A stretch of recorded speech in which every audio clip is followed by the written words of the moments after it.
This is Haystack TV, powered by HaystackHelp.com. Finding reliable services can be like finding a needle in a haystack.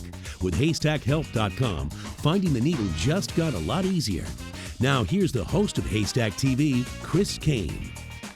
Divorce happens, and in Colorado, the legislature is talking about an alimony bill that could start in 2014. The Vanderyacht law firm has built a strong reputation in our community for family law, and they're here today to talk about the guidelines that could come out of this potential bill. The Vanderyacht law firm has an A rating from the Better Business Bureau. The firm has received the AVVO Client's Choice Award for divorce law, and they're also a member of the Colorado Bar Association Family Law Section. Attorney Culver Vanderyacht is here to tell us what you need to know about alimony and how it can affect you. Thanks for being here. Thank you for having me. So let's talk about the bill then. It is being bounced around right now, and what is the potential for it passing, and if it does pass, it could potentially be implemented as early as 2014. Yes, it seems like it's been gaining momentum over the years, and in particular last year and this year. It nearly passed this year, and a lot of things nearly went into effect for 2014. I still think it may pass in its current form. A little more in detail then, because we were talking before we shot the segment.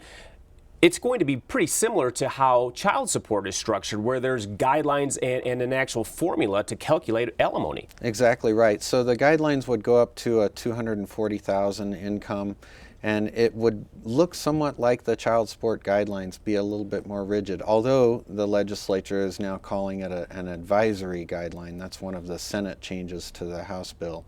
And I think they're correctly identifying the problem that judges would just start using the formula and not necessarily applying significant logic to the situation. Because right now it is a little subjective. Depending on the judge you get, they could maybe increase your alimony or decrease your alimony, but now it's going to be pretty standard across the board. But that could potentially really affect Denver residents, can it? It sure could. Denver is not a jurisdiction that's been very pro-alimony over time.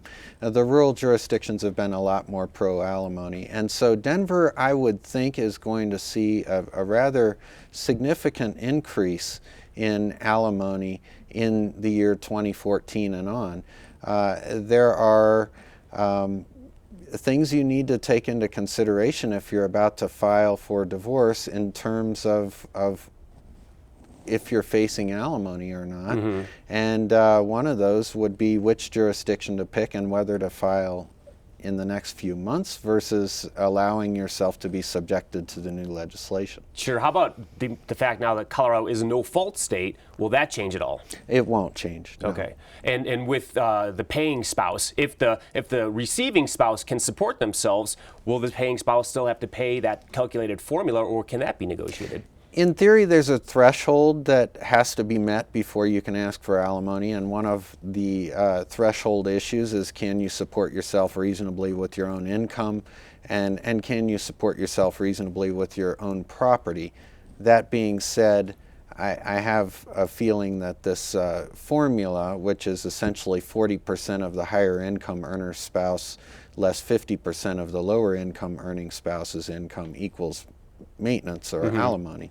I think it's going to be a little more tempting than that for judges to step right into it, even if one spouse can support themselves somewhat. All right, how about the right to retire? A lot of people think, I've got to continue working because I've got to pay this alimony. I'm never going to be able to retire. My perception is that they're moving that right to retire to a later age, maybe 67, and they're basing it on a Social Security age rather than a somewhat set age 65. All right, and what about the fact if someone doesn't marry, but they move in with a significant other? That's an excellent question. There have been a lot of cases where someone gets an award of 10 years of alimony and then they move in with another person and are in a couple situation.